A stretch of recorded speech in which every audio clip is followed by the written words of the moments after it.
అమ్మవారి విగ్రహాన్ని 1767లో దసరా సందర్భంగా ఇక్కడ ప్రతిష్ఠించారు.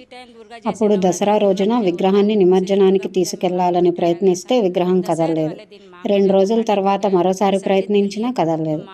ఆ తర్వాత మా కుటుంబ పెద్దకు అమ్మవారు కలలో కనిపించి విగ్రహం నిమజ్జనం చేయొద్దని, నేను కాశీలోనే ఉండాలనుకుంటున్నానని చెప్పారు. అప్పటి నుంచి విగ్రహాన్ని నిమజ్జనం చేయడం లేదు.